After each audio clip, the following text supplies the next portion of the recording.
Bismillahirrahmanirrahim. Assalamualaikum warahmatullahi wabarakatuh.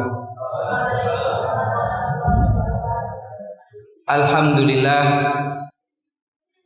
Alhamdulillahi rabbil alamin. Wal aqibatul husna lil muttaqin. Wala udwana illa 'alal zalimin.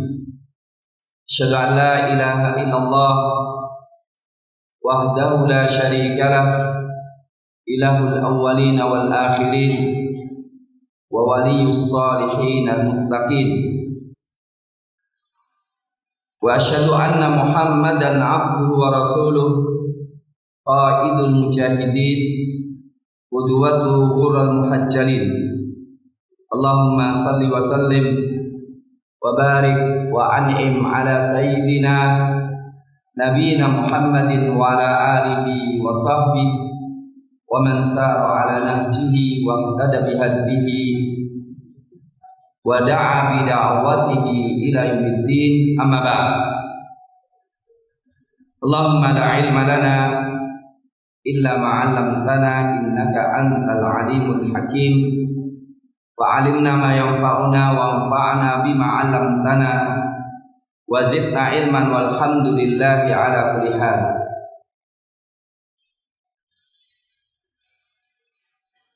Ma'asyiral muslimin hafizakumullah. Alhamdulillah, Allah Subhanahu wa taala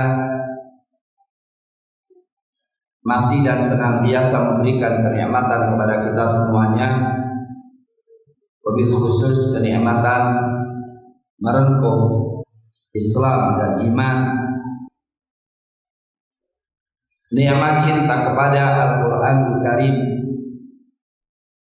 cinta yang menjadikan kita bahagia dalam membacanya,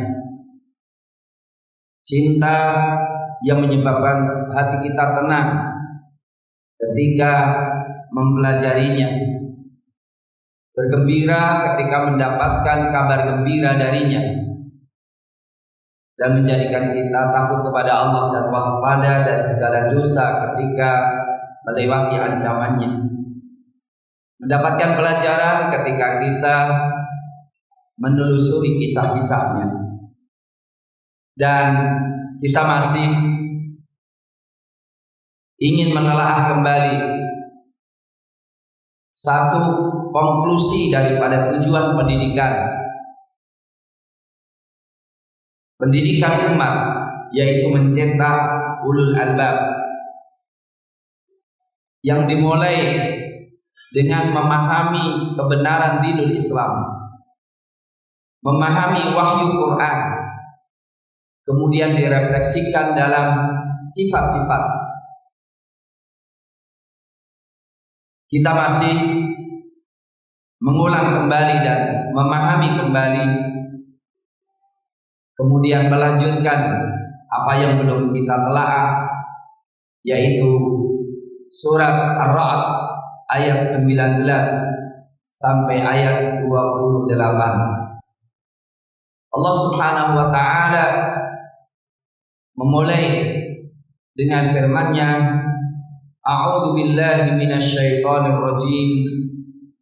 Afaman ya'lamu annama unzila ilaika min rabbikal haqq kaman huwa a'ma innama yatadzakkaru ulul albab. Apakah orang yang mengetahui, mengilmui bahwa apa yang diturunkan kepadamu dari Rabbmu sebuah kebenaran, seperti orang yang buta, tiada lain yang mengambil pelajaran adalah ulul albab. Ma'asyiral muslimin, ayat ini jelas menegaskan pentingnya untuk mengevaluasi diri dengan meyakinkan adanya perbedaan yang sangat signifikan antara orang yang berilmu dengan orang yang bodoh, antara orang yang beriman dengan orang yang kafir, orang yang memahami kebenaran Al-Quran dengan orang yang ragu dan tidak beriman kepada kebenaran Al-Quran. Ungkapan sangat menarik.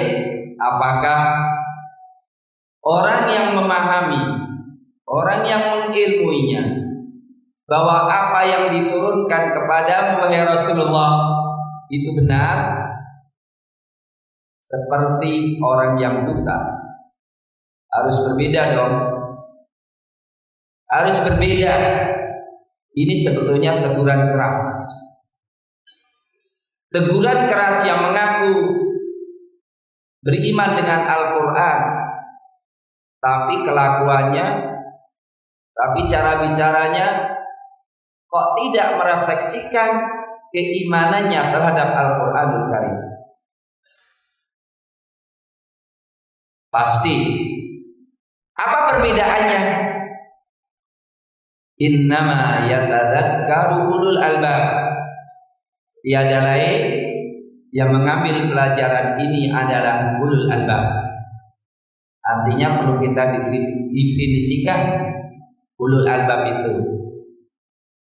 Selama ini ulul albab adalah orang yang menguasai bidang tertentu.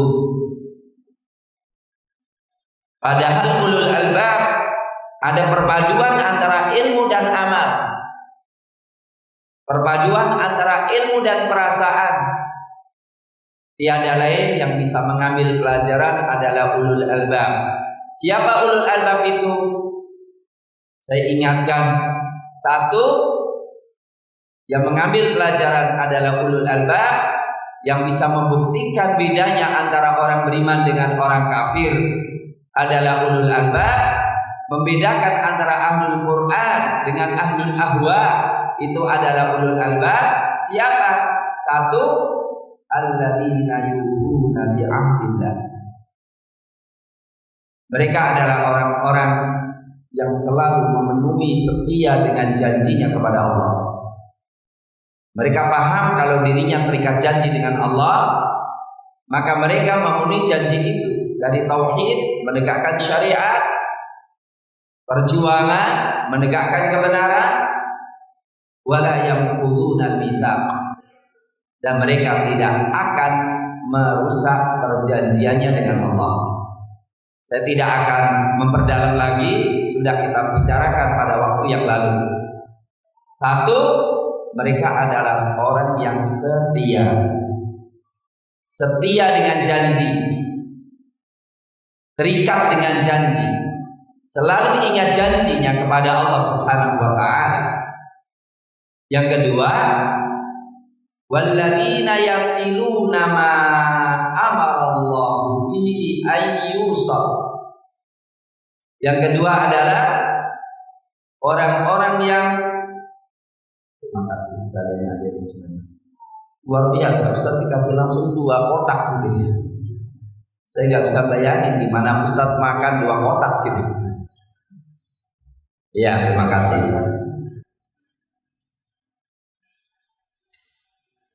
Jazakumullah khairan. Yang kedua adalah walladzina yasiluna ma amarallahu bihi ayyusal. Ini penting untuk kita rinci dengan jumlah angka, yaitu orang-orang yang menyambung apa-apa yang Allah perintahkan untuk menyambungnya, yaitu menyambung semua yang diperintahkan untuk menyambungnya. Saya ingatkan kemarin, bukan hanya silaturahim, tapi semua yang perlu kita sambung. Apa kemarin? Nyambung Quran dengan hati kita, nyambung Allah dengan hati kita, nyambung kaum muslimin satu dengan yang lainnya, menyambung gerakan, sinergi gerakan satu dengan yang lainnya, menyambung sejarah dengan kehidupan kita, ya, menyambung sejarah dengan kehidupan kita, menyambung cita-cita bangsa ini dengan diri kita. Harus ada sambungannya antara kita sebagai orang Indonesia dengan cita-cita bangsa Indonesia. sehingga tidak akan ada penyelewengan. Ya. Penyelewengan yang mengatakan musuh besar Pancasila adalah agama. Nanti kita bicarakanlah. Ini contoh aja ya. Satu penyelewengan ya. Penyelewengan dari seorang profesor yang dikasih tugas untuk penguatan ideologi Pancasila, ternyata pertama kali yang diucapkan adalah memusuhi agama. Kalau nggak PKI, siapa lagi orang kayak gini ya? Aku nggak nyebut nama loh. Tapi rasanya kalau nggak gitu, apa pembelaan kita terhadap agama gitu ya? Resiko-resiko lah. Tapi yang jelas ini, omongan ini yang membenturkan Pancasila dengan agama adalah komunis. Bayangkan aja komunis menjadi pendekar Pancasila untuk menghancurkan Pancasila, apa nggak ngeri itu? Baik, selanjutnya ini penting untuk saya ingatkan lagi ya, menyambung apa-apa yang menyebabkan kalau tidak disambung ya akan terjadi ya kelumpuhan, akan menjadi kerusakan ya. Kemudian yang nomor 3, wa yakhshawna rabbahum.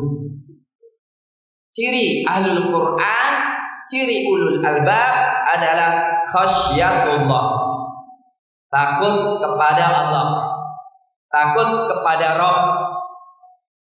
Saya tegaskan, orang yang tidak takut kepada Allah tidak akan menjadi ulama, bukan ahlul ilmi. Innama yakhshallaha min ibadihil ulama. Tiada lain yang takut kepada Allah hanyalah ulama. Wa yakhshawna rabbahum. Para ulama mengatakan ya, kafa bi khasyatillahi ilman. Cukuplah takut kepada Allah sebagai ilmu.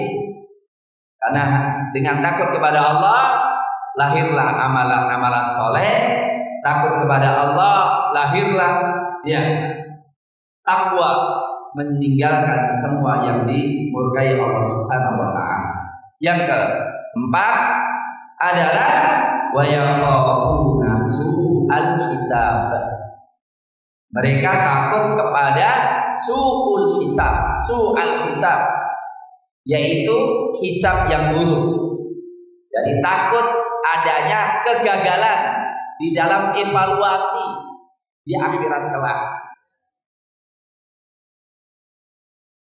Kalau gagal ujian negara sering ya, gagal masuk perguruan tinggi sering kita dengar ya. Tapi kalau takut su'ul hisab ya, takut perhitungannya di akhirat kelak akan melahirkan rintian. Ya, dikatakan wa amma man utiya kitabahu bishimali fa yaqulu ya laitani lam uta kitab.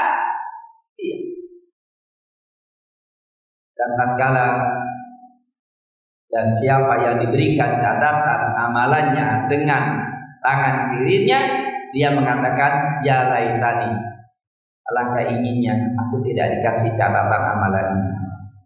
Walam adri ma hisabiyah, aku nggak tahu kok ternyata ada perhitungan kan ini.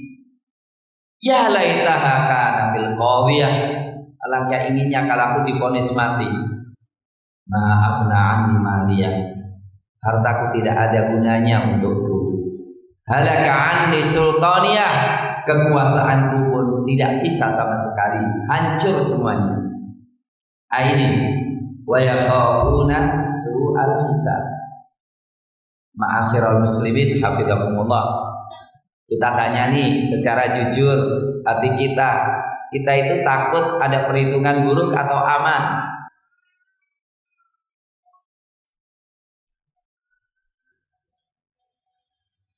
Jadi kalau merasa aman, maka berarti baik-baik aja kok, semua dilaksanakan, yang buruk ditinggalkan, atau takut.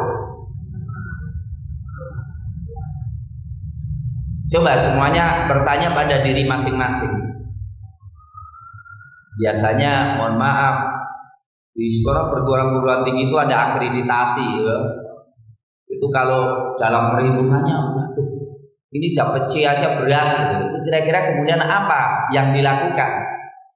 Pasti berusaha untuk nambal sana, nambal sini, gitu, supaya akreditasinya bisa A. Nah, kalau kita kemudian mau dihisab di hadapan Allah, kemudian kita yakin bahwa hisab kita bagus, tenang. Tapi kalau kita masih khawatir hisab kita buruk, disitulah kemudian terjadi kegundahan yang tak henti-hentinya, kecuali dia di dalam memperbaiki kesalahan itu. Siapa yang takut hisab yang buruk? Siapa? Orang-orang baik. Semakin baik seseorang, maka semakin takut hisab itu. Dan semakin lemah imannya seorang, maka semakin aman terhadap hisabnya. Contoh, Ibunda Aisyah itu ketika mau meninggal dunia, waduh, rintiannya dahsyat banget, takutnya dahsyat banget.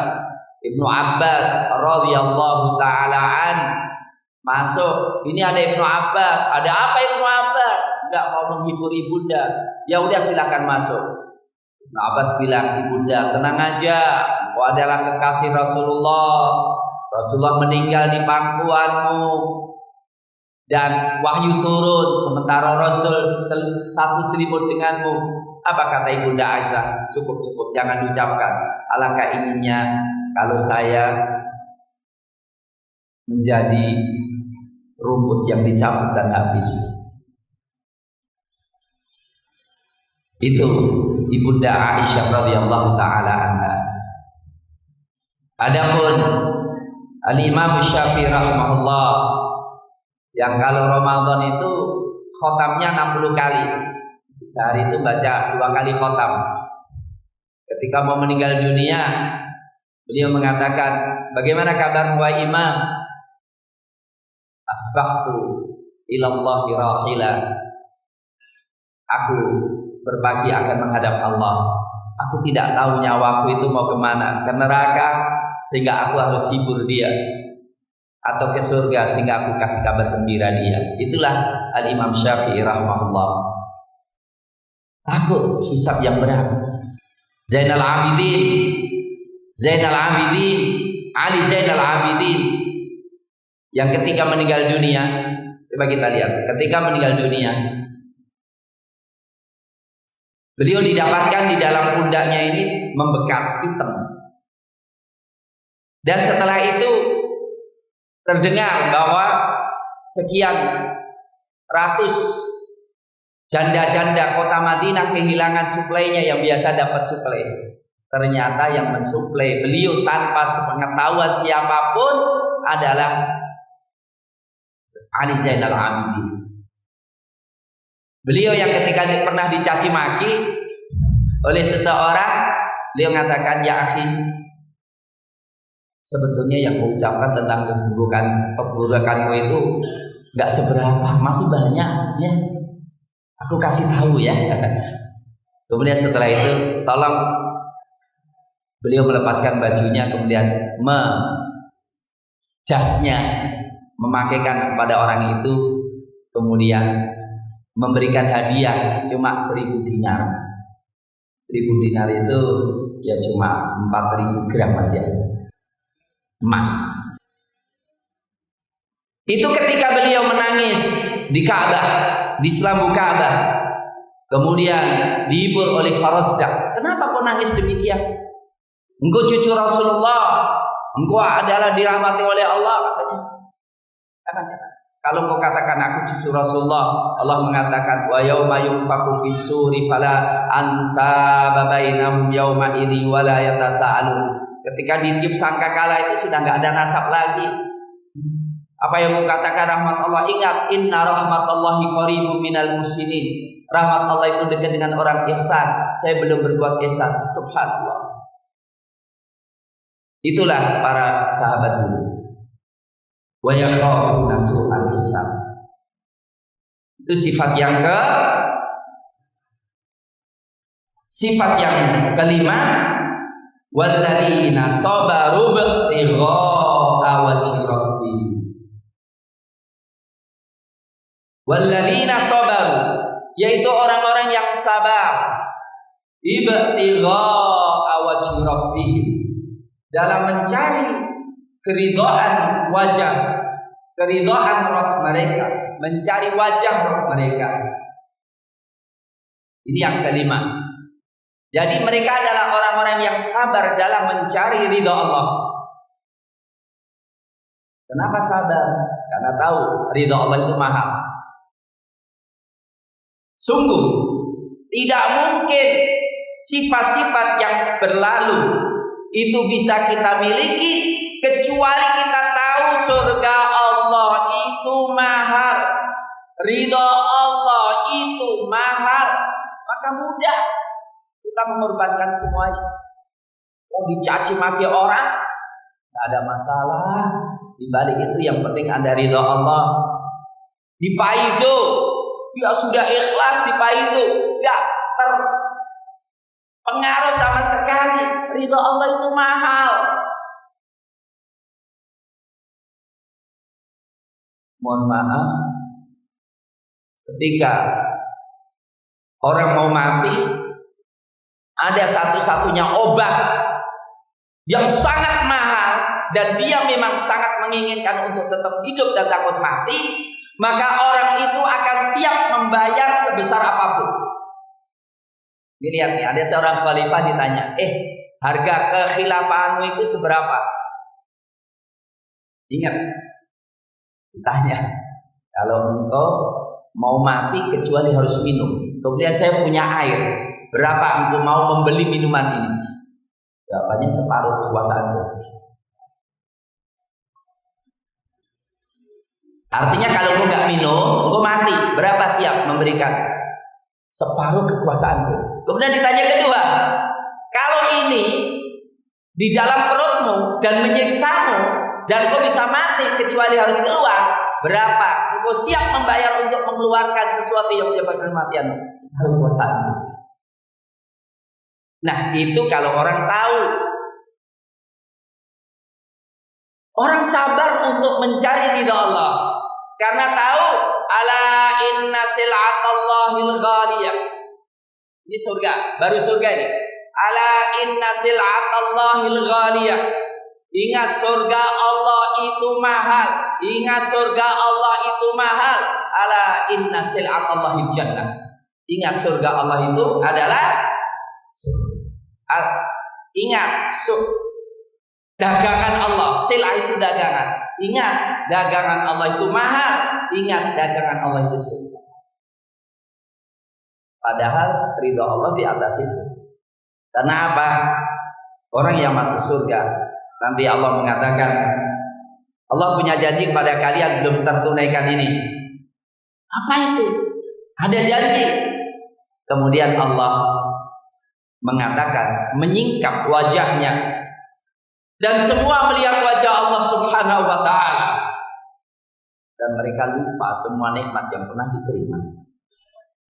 Allah mengatakan, al-yawma uhillu alaikum ridwani wala askhatu alaikum abada. Hari ini kuberikan kepada kalian keridhaanku dan kalian tidak pernah aku murkai selama-lamanya. Ketika itu mereka lupa terhadap semua nikmat yang pernah diberikan sebelumnya. Untuk itu saya ingin tanya, dan saya mengajak Bapak Ibu tanya pada diri masing-masing, surga Allah, ridha Allah, ini di hati kita berapa harganya? Dan seringkah kita itu meremehkan ridha Allah? Wahai orang-orang yang digoda dengan syahwat, kemudian mengejar syahwatnya dengan perzinahan atau dengan selingkuh atau dengan imajinasi kotor. Bagi pemuda-pemudi banyak tergoda dengan film-film Korea dan artis Korea, sehingga membayangkan bisa bersanding dengan artis Korea. Di mana ridha Allah di hatimu? Apakah engkau meremehkan ridha Allah dengan mencari kemaksiatan? Adapun orang beriman, ibtigha wajhi rabbih, mereka sabar. Walaupun di antara mereka ada yang digergaji, kepala dan badannya terbelah menjadi dua dalam hadis riwayat Imam Bukhari. Ada di antara mereka yang dirobek seluruh tubuhnya dengan sikat dari besi.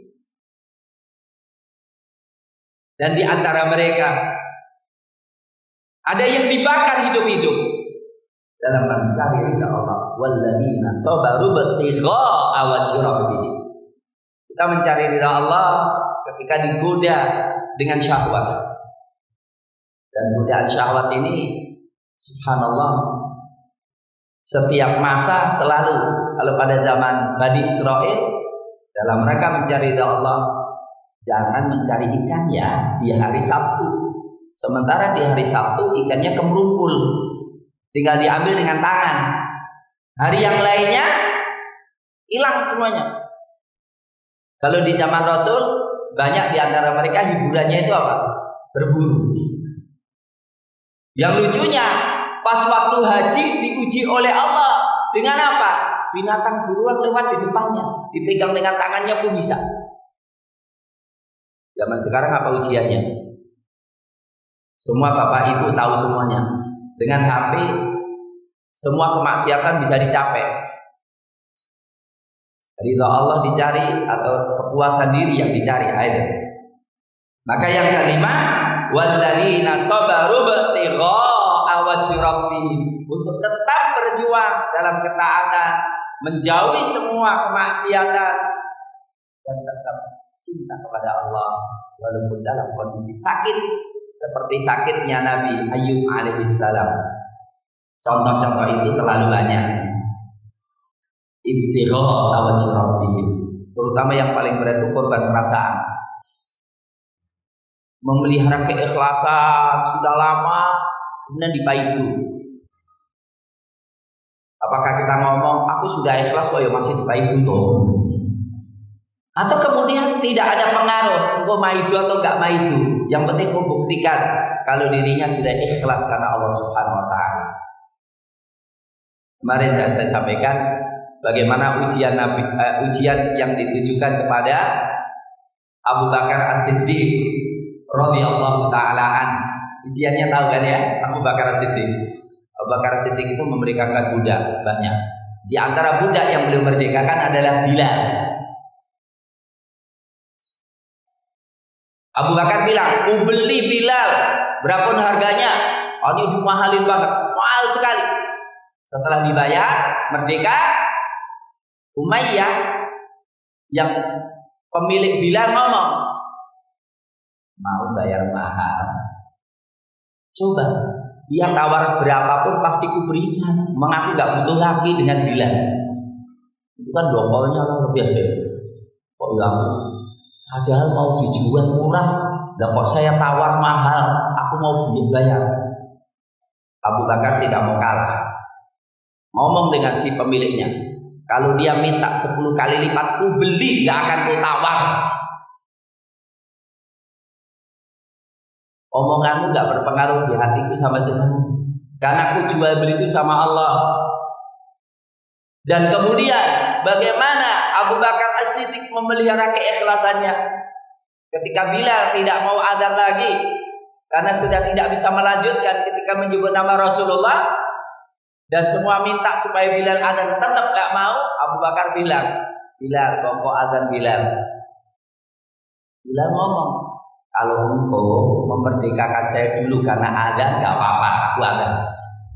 Tapi kalau kau merdekakan Allah, ya biarin aku." Maaf, nggak mau nyebut sama sekali. Terima kasih. Saya ingin supaya kau adzan karena kita ingin rindu dengan Rasulullah. Begitu sampai begitu ujiannya itu.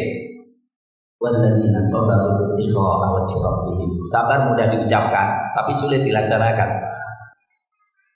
Kuncinya satu, ingat Allah terus deh. Ingat surga Allah deh. Kalau bapak-bapak diuji sabar dalam menghadapi istrinya, caranya satu, ingat, man qadha ma ghayra, wa huwa qadirun ala yunaffidha munadahu ala ru'usil khalaiq hatta yukhayyiruhu bi ayyi hurin sya'a rawahu Muslim. Siapa yang menahan marah kemudian dia mampu untuk menyalurkannya, maka Allah akan memanggilnya dia sehingga disuruh memilih bidadari mana yang paling cantik yang dia inginkan. Silakan bapak-bapak nanti kalau marah omongin itu sama istrinya. Terima kasih istriku tercinta. Memang kau istriku tercinta. Buktinya hari ini kau memberikan hadiah yang paling besar, yaitu bidadari yang kau siapkan untukku.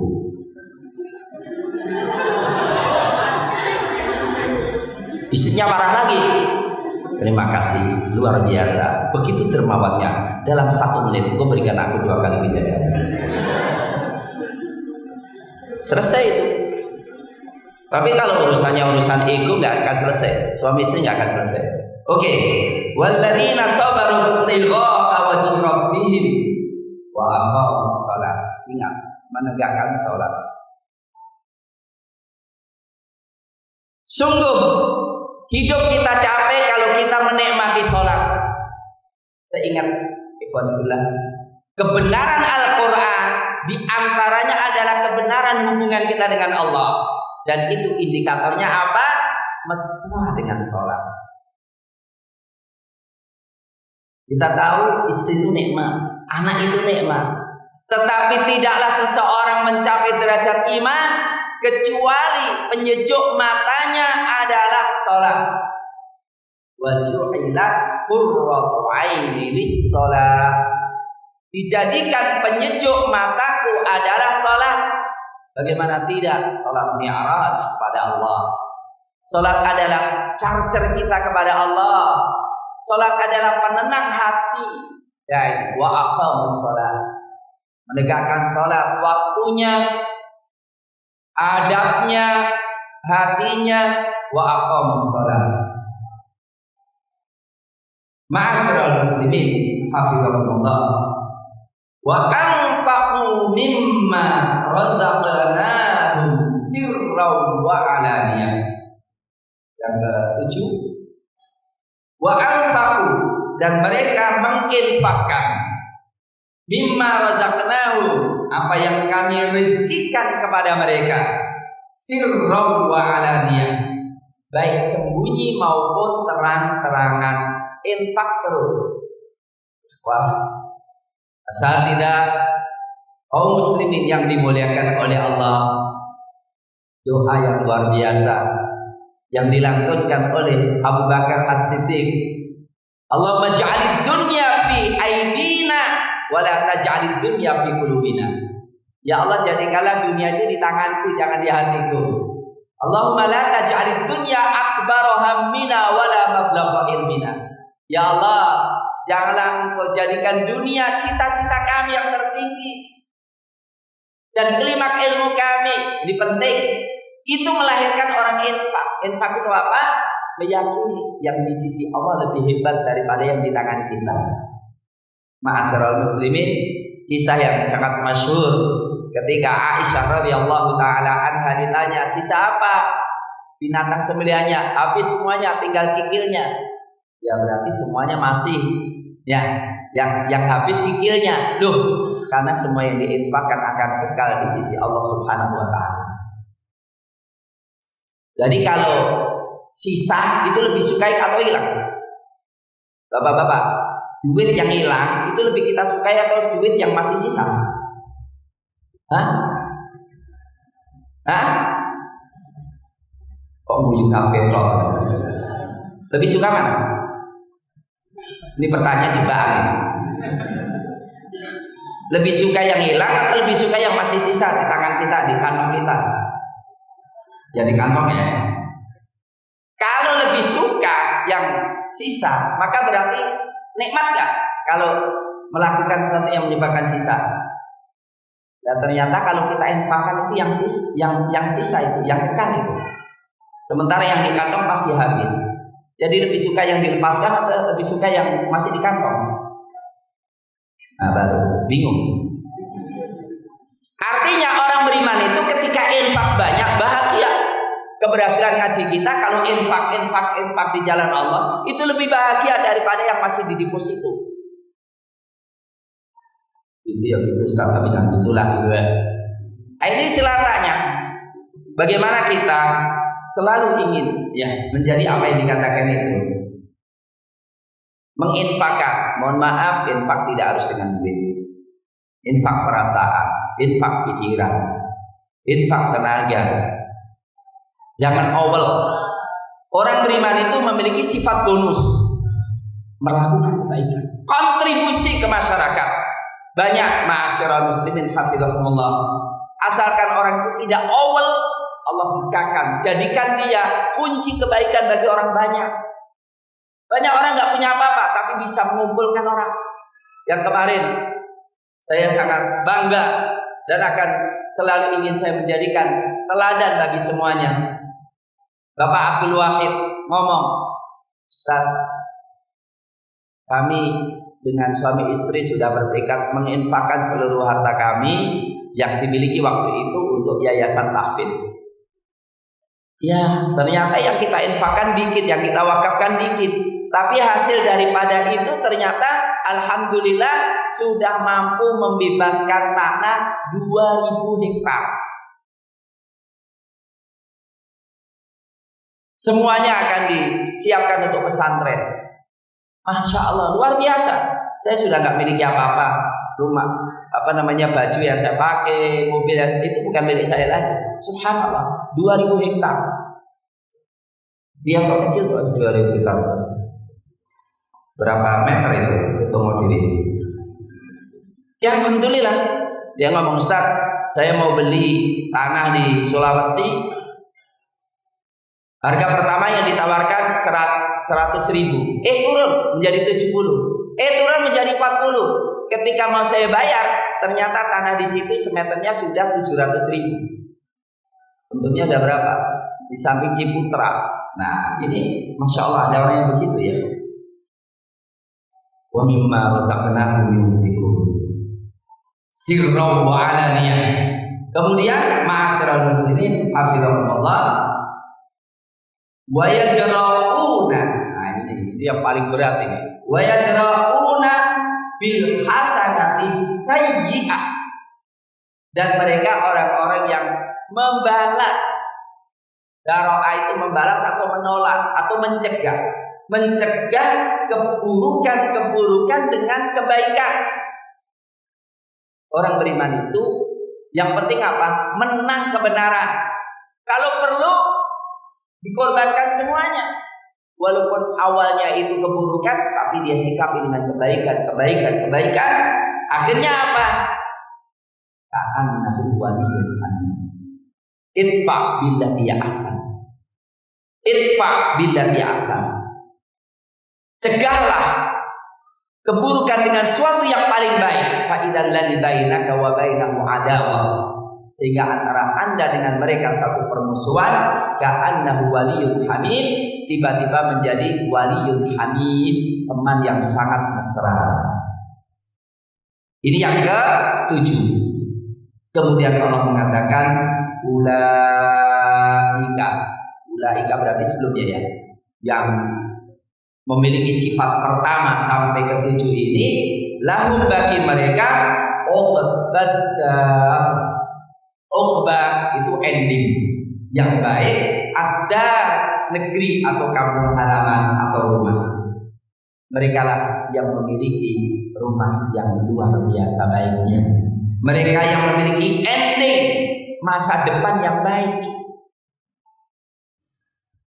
Sebagian syekh menceritakan, ketika saya sekolah dulu, untuk apa? Masa depan.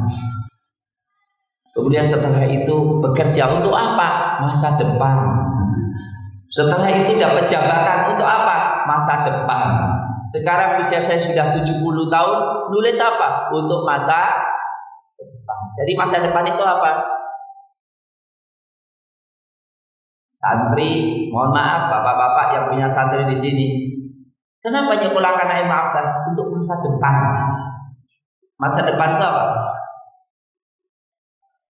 Nanti kalau lulus jadi dokter. Itu masa depan apa? Kalau lulus jadi apa? Pegawai BUMN gitu. Itu masa depan. Sebagian orang gimana? Putra putrinya alhamdulillah jadi manusia semua, jadi orang semuanya. Gimana itu? Satu di BUMN, yang satu di BI, yang satu di ini. Waduh, berarti anak saya nggak yang jadi orang. Anak saya satu pun nggak ada yang jadi orang itu.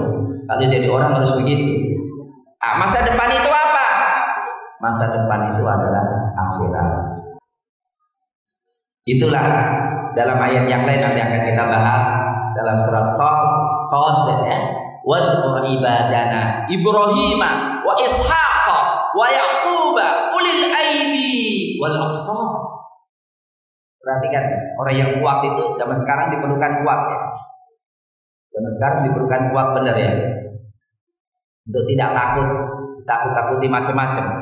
Ingatlah hamba-hamba kami Ibrahim, Ishaq, Yakub, ulil aidi yang memiliki potensi kuat, wal absar dan pandangan yang tajam. Inna akhlasnahu, sesungguhnya kami murnikan mereka, kami istimewakan mereka bi khalisatin, dengan suatu keistimewaan. Apa? Dikrodar, obatdar, dikrodar. Ad-dar itu apa? Dar itu rumah, yang dimaksudkan dari sini adalah surga. Ingat surga, ingat akhirat. Wa innahum laminal mustafain, orang yang selalu ingat akhirat itu menjadi orang baik. Al-akhyar, terpilih dan terbaik. Ini dikatakan apa? Ulaika lahum uqbadar. Allah, Bapak Ibu, awalnya adalah melihat kebenaran Quran, diakhiri dengan uqbadar, surga. Surga yang kata Allah Jannatu Adn, surga Adn. Adn artinya kekal Bapak Ibu. Surga kekekalan, taman-taman yang kekal, yadkhulunaha, yang mereka memasukinya. Wa man salaha, dan orang-orang yang saleh, min abaihim, dari bapak-bapak mereka, wa azwajihim, dan istri-istri mereka, wa dzurriyyatihim, dan keturunan-keturunan mereka, wal malaikatu, dan malaikat-malaikat, yadkhuluna alaihim min kulli bab, menemui mereka, memasuki mereka, yang menemui mereka min kulli bab, dari seluruh pintu. Assalamualaikum, keselamatan buat kalian. Bima sabartum, dengan apa yang kalian sabar. Fani'ma, maka sebaik-baik uqbadar, kesudahan yang terbaik. Ma'asyiral muslimin, hafizakumullah. Inilah cita-cita muslim, cita-cita keluarga muslim itu seluruh anggota keluarganya menjadi ulul albab yang memiliki sifat-sifat yang disebutkan di atas. Karena apa?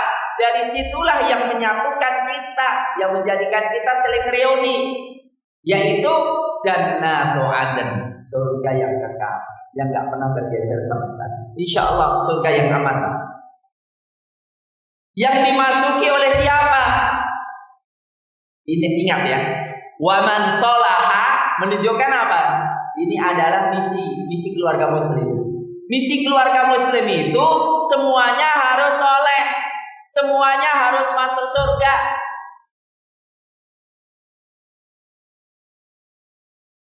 Kalau gini kan nggak mungkin mengawinkan anaknya dengan orang Kristen. Kalau gini kan nggak mungkin mengawinkan anaknya, menikahkan anaknya dengan orang yang nggak jelas agamanya. Ya. Dari sinilah penting memilih mertua yang baik, memilih orang tua yang baik. Surga Adn yang dimasuki oleh bapak-bapak mereka, istri-istri mereka, keturunan-keturunan mereka yang saleh. Jadi pertama Bapak Ibu, keluarga itu harus memiliki kesolehan awal. Jadi semua itu harus ada cita-cita mandiri untuk jadi orang soleh. Tidak seperti yang dikatakan orang Jawa, surga nurut, neraka manut. Iya, sebagian orang gitu, tenang aja deh, nanti cari istri yang solehah. Saya jelek ini, kalau istri saya solehah akan masuk surga bareng. Nggak bisa. Di sini juga tidak bisa katakan tenang aja, bapakku kan soleh. Sehingga apa? Banyak gus-gus tapi nggak bisa baca kitab. Andalannya karena bapaknya kiai langsung jadi gus. Nggak bisa begitu. Iya, nggak bisa begitu.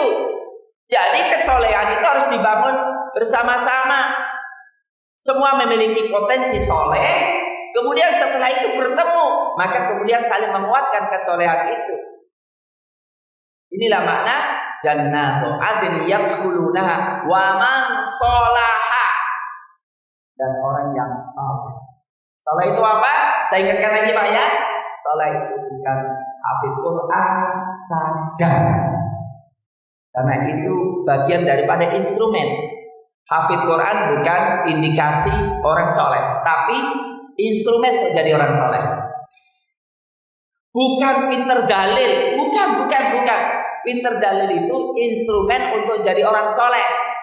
Tapi orang yang soleh adalah orang yang beramal soleh. Jadi bukanlah orang yang soleh itu orang yang paham agama, tapi orang yang beramal soleh, orang yang akhlaknya baik.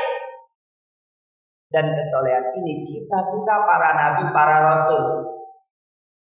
Nih, Nabi Sulaiman, apa Nabi Sulaiman? Sudah kekuasaan di tangannya. Mengetahui bahasa burung, bahasa semut. Kemudian mengatakan, Rabbi auzi'ni an ashkura ni'mataka allati an'amta 'alayya wa 'ala walidayya wa an a'mala salihan tarda wa adkhilni, masukkan aku bi rahmatika ke dalam rahmatmu fi ibadikas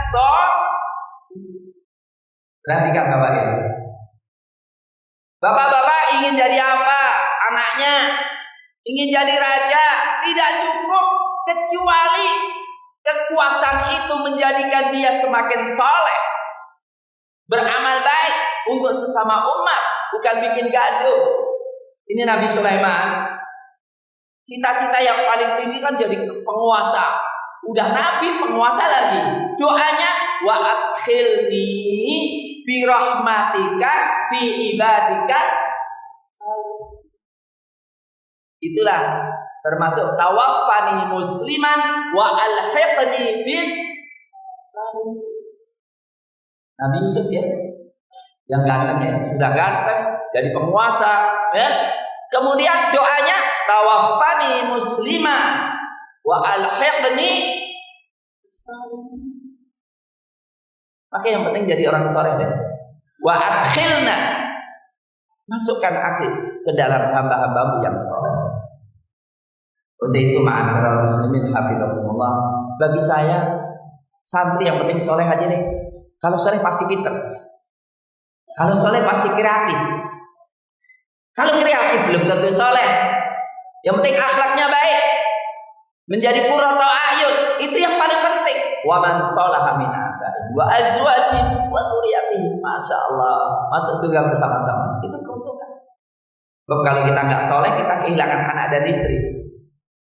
Lima anak istrinya masuk neraka bareng-bareng, nggak ketemu, disiksa bareng-bareng, atau anak istri masuk surga diambil orang lain. Maka hendaklah kita jadi orang soleh.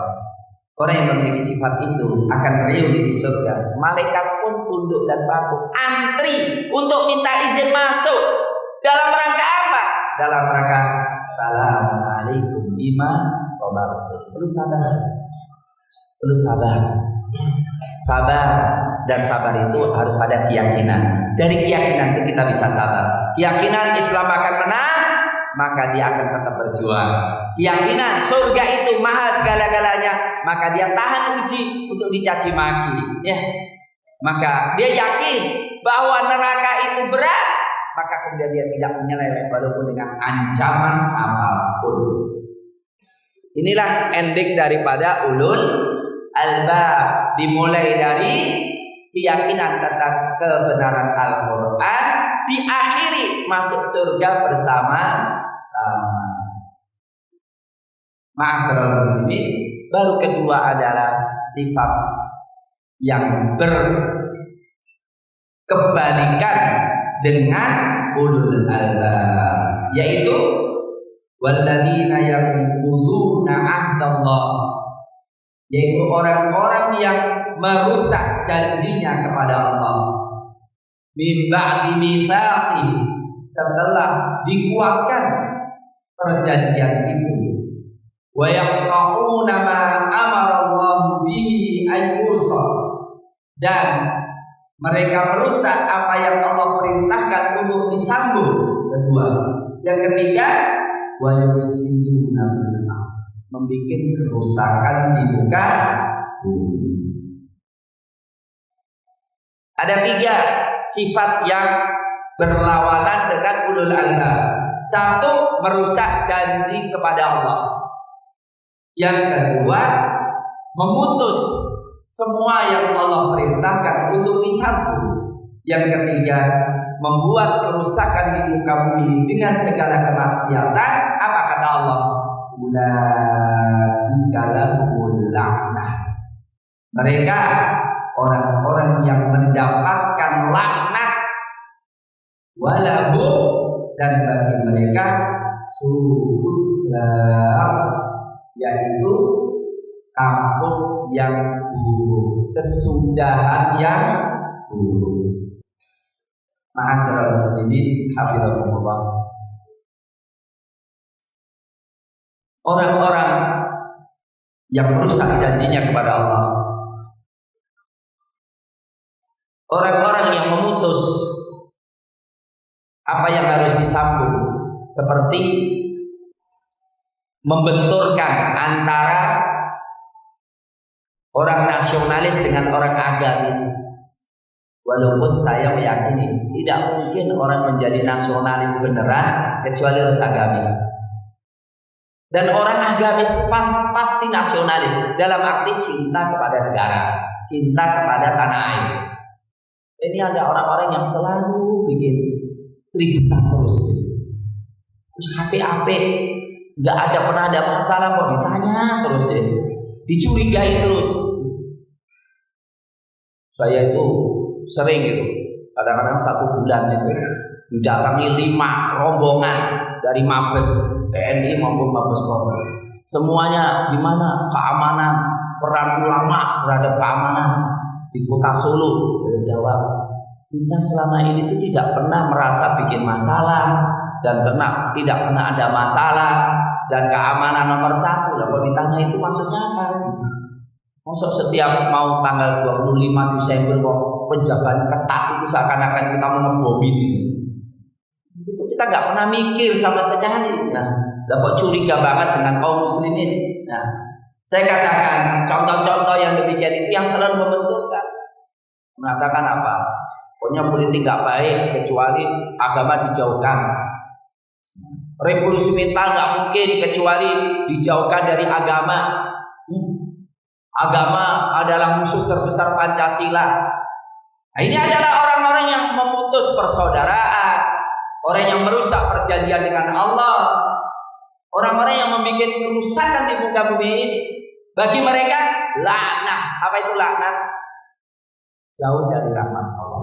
Laknat itu adalah dijauhkan dari rahmat Allah. Penafsiran seluruh mufassirin ketika kita mengatakan laknat itu berarti apa? Dijauhkan dari rahmat Allah. Dan ini dalil dibolehkan tanpa menyebut nama. Yang jelas orang yang demikian laknat Allah atas mereka. Maka ingat ya, jangan menggunakan kata rahimahullah seenaknya atau almarhum seenaknya. Ingat, almarhum itu yang dirahmati. Kalau Fir'aun bukan almarhum, al-mal'un. Oh, Pokoknya sudah dia kafir kok almarhum. Ingat almarhum itu doa semoga dirahmati. Itu hanya untuk orang yang memang berat untuk dapat rahmat, yaitu orang Islam. Kalau orang kafir jangan almarhum, mendiam. Mendiam kafir apa orang kafir? Ya. Jadi tidak doa. Dan mereka adalah su'uddar. Apa su'uddar? Su'uddar adalah neraka. Yang cukup menarik. Sering terjadi dosa-dosa yang besar itu tidak dirinci siksaannya. Sedikit ya. Di dalam Al-Quran itu ada uslub. Dosa-dosa besar itu sering balasannya itu tidak dirinci. Cukup apa? Fahasbuhu jahannam. Cukup bagi dia balasan neraka jahannam. Nah, ini perlu kita pahami neraka jahannam itu. Ya. Surga kadang-kadang diglobalin. Perlu kita tahu Bapak Ibu yang dimuliakan oleh Allah. Wahai orang yang selalu tergoda dengan syahwat dan kenikmatan dunia, sehingga tidak sabar untuk tidak bermaksiat, kecuali bermaksiat karena tidak sabar menikmati syahwat dunia. Saya ingatkan terakhir kali dalam hadis sahih riwayat Imam Tirmidzi dikatakan oleh Rasulullah SAW, yuja'u yaumal qiyamati bi asyaddi nu'man fid dunya min ahlin nar fayusbahu fin nari sibghatan fayuqalu lahu hal marra bika ni'mah qala wallahi la. Akan didatangkan orang yang paling senang di dunia tapi ahli neraka. Paling senang itu kira-kira gajinya berapa? Kalau cuma 100 ribu, 100 juta nggak paling senang ya? Jadi akan didatangkan orang yang paling senang di dunia tapi dia ahli neraka. Semua makanan sudah dicicipi, semua seksual sudah dicicipi, semua pemandangan sudah dicicipi, semuanya, tapi sayangnya dia di ahli neraka. Maka di hari akhirat kelak dicelupin ke neraka sebentar. Kemudian dikeluarin lagi, ditanya, pernah nikmat atau pernah merasakan nikmat? Wallahi la. Semua kenikmatan di dunia akan hilang sekejap ketika orang masuk neraka. Maka jangan sampai kita maksiat gara-gara syahwat. Satu. Yang kedua, wa yuja'u bi rajulin bi asyaddin nasi buksan fid dunya. Akan didatangkan orang yang paling menderita di dunia karena ibadahnya atau karena perjuangannya menderita benar. Ya, seperti siapa yang orang paling menderita secara fisik ya? Seperti Ustaz Abu Garania. Sudah usia 85 tahun masih di penjara. Padahal sudah nggak bisa apa-apa. Tetapi insya Allah ketika beliau ahli surga, kemudian dimasukkan ke surga sebentar. Kemudian ditanya, pernah menderita nggak? Pernah merasakan panasnya atau dinginnya penjara nggak? Pernah merasakan sakitnya digebukin orang nggak? Wallahu a'lam. Ketika kita masuk surga, semua jeritan ibu gara-gara ya mungkin salah paham dengan suaminya dan ibu harus sabar. Ya, itu semuanya akhirnya apa? Tidak ada rasanya sama sekali. Ingat, kenikmatan sekejap surga menghilangkan semua penderitaan manusia di dunia, dan sekejap siksaan di neraka menghilangkan semua kenikmatan yang dirasakan di dunia. Untuk itu orientasinya adalah surga, ridha Allah, dimulai dengan kebenaran Al-Quran, dilanjutkan dengan tauhid dan kontribusi sosial yang baik. Aqulu qouli hadza wa astaghfirullah li wa lakum. Assalamualaikum warahmatullahi wabarakatuh.